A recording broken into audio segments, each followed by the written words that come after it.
On est avec un des membres de la formation Bodactan, une formation qui connaît beaucoup de succès. On en entend parler ces temps-ci à la télévision, dans les médias.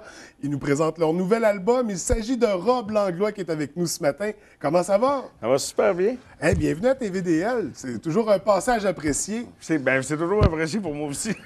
Écoute, Bodactan, là, vous présentez votre troisième album. Et là, si on refaisait un peu le parcours de la formation, parce que vous êtes quand même un groupe jeune, là. Ah oui, ça fait, on peut dire que ça fait 3 ans que le groupe existe. Là. Mais 3 ans, je veux dire, il y a comme 3 albums après. C'est le parcours. C'est un gars, au départ, qui m'a téléphoné, qui m'a dit, on est 2 gars qui ont composé des chansons dans le style... Parce que j'avais mis un post sur Internet, que j'aimais beaucoup le groupe de Pogues. Okay. Puis le gars me dit, c'est dans ce genre-là, voudrais-tu mettre de la bass là-dessus? Fait que le noyau s'est formé là. Puis là, on devait faire un mini-album. De fil en aiguille, on a eu un gérant qui s'est intéressé à Patente, qui a dit, non, pas de mini-album, on sort un album. Puis là, le reste, ça s'est enfilé des spectacles. On vient de terminer là, la tournée du premier album. Ça a été 145 spectacles. Ils nous ont emmenés aux États-Unis, en Allemagne, un petit peu partout en Europe, finalement. Et puis du côté du Canada anglais. On s'est promené pas mal. 145 spectacles, mettons, pour un premier album, on touche du bois, là, on est chanceux. Fait que c'était le temps que le groupe Bodactan se crée. C'est un succès quasi instantané. Puis c'est drôle que tu dises ça, parce que pendant le premier album, le groupe n'était pas totalement monté. Okay. Parce que nous autres, on était le noyau qui travaillait là-dessus, puis on est allé chercher des gens qui se sont greffés. Quand l'album est sorti, on avait un groupe. Mais c'était pas complet encore parce que depuis ce temps-là, on a Luc Bourgeois qui s'est assuré, qui assure la flûte, la cornemuse, les guitares, un paquet d'affaires. En tout cas, c'est un gars qui était sur l'album, par exemple, qui avait enregistré, mais qui voulait pas trop se commettre. Puis là, maintenant, il fait partie du groupe. C'est ça, parce qu'il y a beaucoup de... En fait, c'est de la musique folklorique, on reconnaît du folklore québécois, irlandais. Vous vous considérez comme du rock celtique? Oui, parce que ça, on s'est rendu compte que ça ramassait un peu tous les gens pour un peu partout dans le monde. Parce que c'est sûr que si on explique que oui, il y a un peu de folklore québécois, il y a un peu de folklore irlandais, il y a beaucoup d'influence de la musique maritime. Tout ça mélangé, c'était plus facile de dire qu'on fait un rock celtique. Oui, c'est une étiquette plus facile à mettre, disons. Oui. Mais quand même, vous vous promenez dans les styles folkloriques. Oui, puis encore plus sur le deuxième album. Oui. On a décidé, tu sais... Dans le fond, le deuxième album, on arrive avec quelque chose qui est plus... c'est la même recette que le premier album, mais tu sais, genre, quand tu as une bonne recette, mais que tu veux essayer d'autres épices. Okay. Donc, la base est la même, sauf qu'on est allé chercher peut-être à un moment donné des sons un peu plus diganes, tu sais, genre la musique gypsy un peu, qu'on a ajouté à ça. Une espèce aussi de courant breton qui se retrouve un peu sur l'album. Quand on parle du deuxième album, on parle de l'album en anglais? Non. Le deuxième en français? Oui. OK. Parce que l'album en anglais, ça s'est comme ramassé dans le parcours, ça. Okay. Parce qu'on travaillait sur notre deuxième album en français, Tant qu'il restera du rhum. Celui qu'on présente ce matin. C'est bien ça. Mais entre-temps, c'est ça. Entre le premier et le deuxième, il y a 1,5. En cours de route, c'est ça. On est allé, on a fait des showcases à Las Vegas. Okay. On est allé se promener du côté du Canada anglais. Puis il y a une gang de Toronto qui s'appelle Frostbite, qui nous ont proposé de faire une version de notre album, mais en anglais. Fait qu'on s'est assis avec notre violoniste, qui est un anglophone, un anglais d'Angleterre. Puis là, on lui a expliqué à Patente qu'on ne voulait pas nécessairement faire du mot à mot dans notre traduction. On voulait qu'un Anglais qui lit les paroles puisse se retrouver comme un Québécois se retrouvait dans nos paroles en français. Fait qu'il a fait un bon travail là-dessus. On n'a pas fait l'album au complet, par exemple. C'est peut-être 85% du premier album, puis on a ajouté des nouvelles chansons dessus. Dont certaines reprises. Plus une reprise de Rage Against the Machine. Oui, que moi, ancien fan de Rage, j'étais comblé. Ça, c'est une chanson qu'on faisait en spectacle, puis tout le monde la demandait. Ça a été comme enregistré, écoute, dans un petit studio, on a fait notre tel quel qu'on la faisait en spectacle, on l'a mis sur l'album, puis écoute, il y a une vidéo qui a été faite pour le plaisir dans un bar à Québec, la Petite Grenouille. Puis les gens se sont mis à l'écouter, puis c'est devenu un petit peu viral. Là, Puis là, la gang suit, puis nous pousse. On est allé faire un showcase à New York avec ça. Il y a des gens qui sont déplacés. Là, l'album est sorti là-bas. Ça va sortir dans 52 pays. Puis en même temps, là, les critiques commencent à rentrer. Puis c'est le fun, tu sais, c'est le fun de lire dans les critiques, tu sais, qui savent que c'est un groupe québécois. Ouais. Tu sais. C'est ça, vous êtes présenté partout dans le monde comme une formation québécoise. Oui. Et les gens aiment ça. Ben, c'est ça, à la base, c'était pas dans notre idée de faire un album en anglais. Même à la limite, c'était d'aller défendre le français un peu partout. Mais ça, c'est une belle porte pour pouvoir, après ça, défendre notre français. Parce que, dans le fond, eux autres, ils nous l'ont dit, la gang de Frostbite à Toronto, ils disaient, on veut pas vous vendre comme un band anglophone. On veut vous vendre comme un band du Québec qui veulent faire un album en anglais pour se promener un peu partout. Je pense que c'est ce qui est apprécié dans les autres pays, c'est justement que vous soyez présenté comme un band québécois. Ben écoute, on est allé à Lafayette, on a fait un gros festival là-bas, le Festival international de la musique. On faisait nos chansons en français, puis on incluait quelques affaires en anglais au travers. Ça a marché full pin. Le 4e show, c'était le gros spectacle de la semaine pour nous autres. C'était plein. Les gens nous reconnaissaient partout. Fait qu'on a vu que notre musique voyageait bien. Fait que c'est ça. Oui, justement. Et avec cet album-là, ça le permet. Mais on présente surtout ce matin, tant qu'il restera du rhum, votre nouvel album dont vous allez faire la tournée très bientôt. Oui. Avant de parler de la tournée, sur cet album-là, des compositions originales, on a retrouvé une en particulier qui est en bonus. Une chanson que vous avez écrite pour la région. Bien, en fait, les 2 bonus, c'est des chansons qui ont été composées en pensant à la région ici. OK. Parce que, la première chanson qu'on a ajoutée, c'est une chanson qu'on avait sortie à Noël l'an passé, qui s'appelle La valse d'hier. Puis la chanson parlait de quelqu'un qui venait du coin de la baie.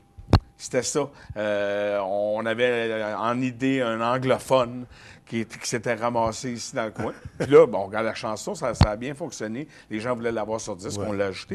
Mais en plus de ça, l'année passée, on a été invité cette année, finalement, on a été invité par la gang du 175e pour ouvrir les festivités, le show du 31 décembre. On avait joué avec Mario Pelcha. Ouais. Puis en même temps, on faisait notre spectacle après. Puis on avait eu comme idée, on pourrait peut-être offrir une chanson, tu sais, pour le Saguenay, parce que c'est un petit peu la région qui nous a mis ça à la map, nous autres. Parce que le premier vrai festival qu'on a fait, c'est les Rythmes du Monde.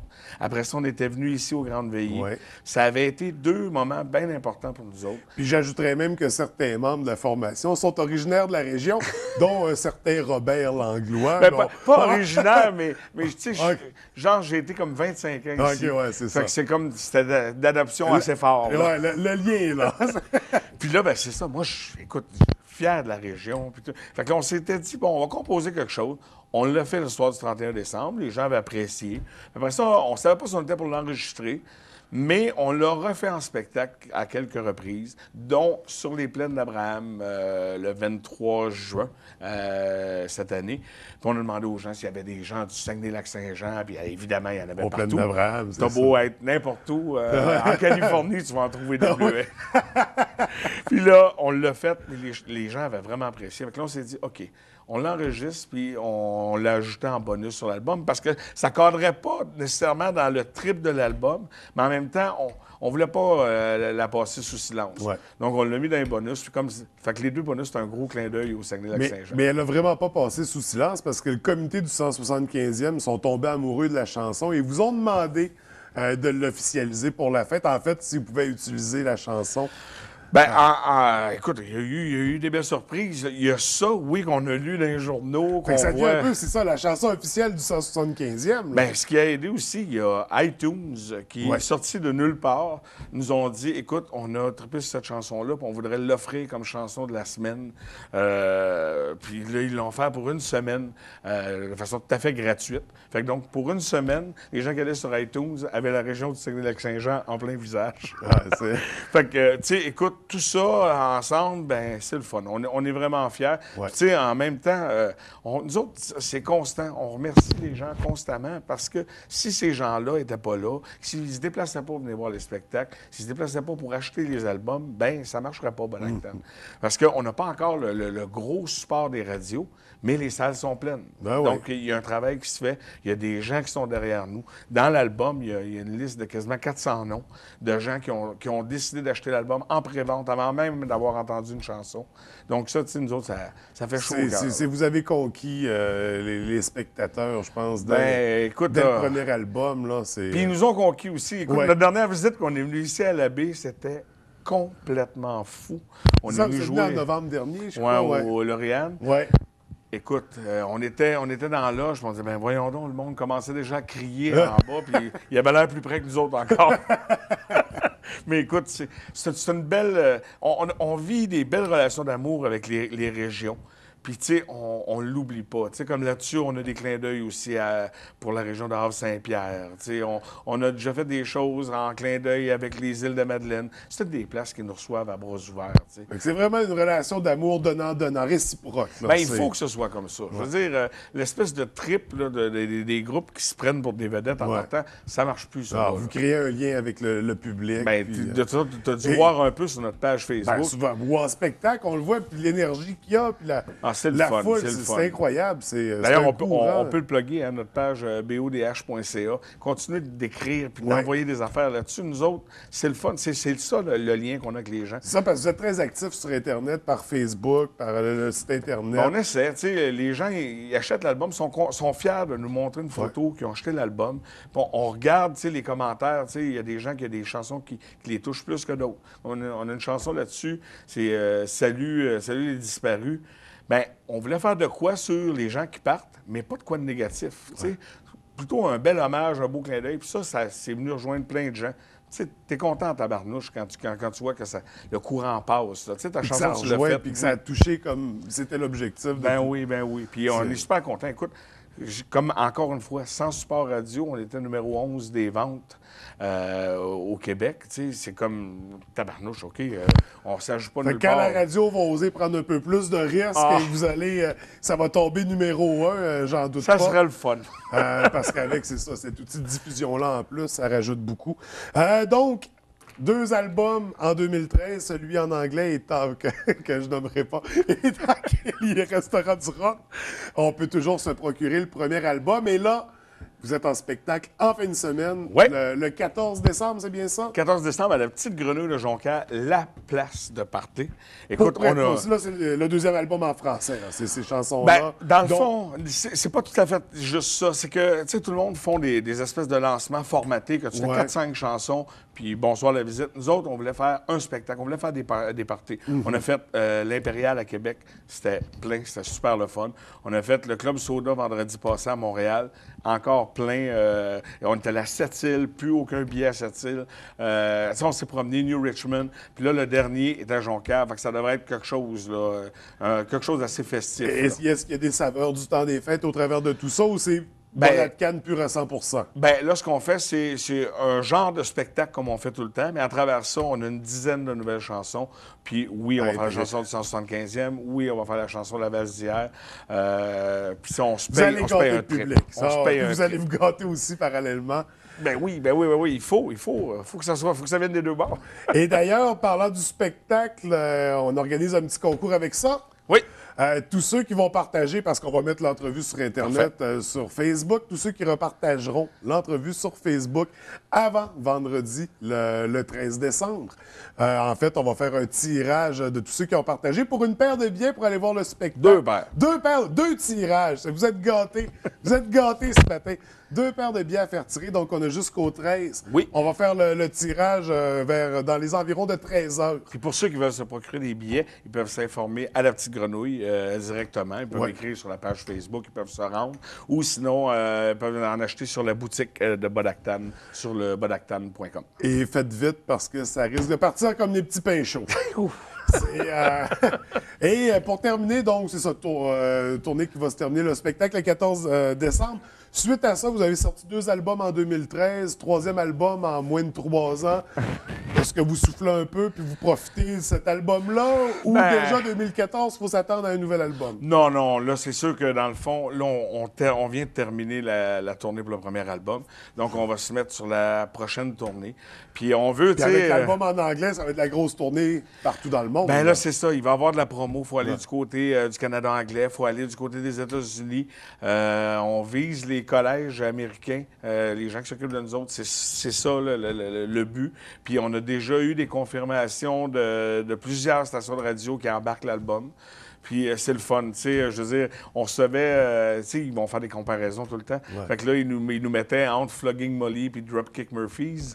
Puis ils disaient, c'est pas aussi rough que Dropkick Murphys, merci pour la radio, mais en même temps, c'est pas aussi tendre que Flogging Molly. Puis ils nous donnent une bonne claque de Québécois plein visage. Oh, ouais, c'est ça. Je pense que vous avez quand même, au travers de tout ça, développé votre signature, votre style. Oh, puis en spectacle, ils vont voir que c'est encore une coche plus rough. Quand on écoute, c'est pas du folklorique, c'est pas du irlandais, c'est du Bodactan. Ah, ben c'est le fun, c'est ça qu'on veut entendre. Écoute, Rob, t'es toujours le bienvenu en studio. C'est toujours agréable. Merci pour ton passage. On invite les gens à se procurer les nouveaux albums, l'ancien aussi. Allez vous voir en spectacle, à continuer à vous encourager. Puis venez nous écrire sur bodh.ca. Vous suivre sur bodh.ca, sur Facebook.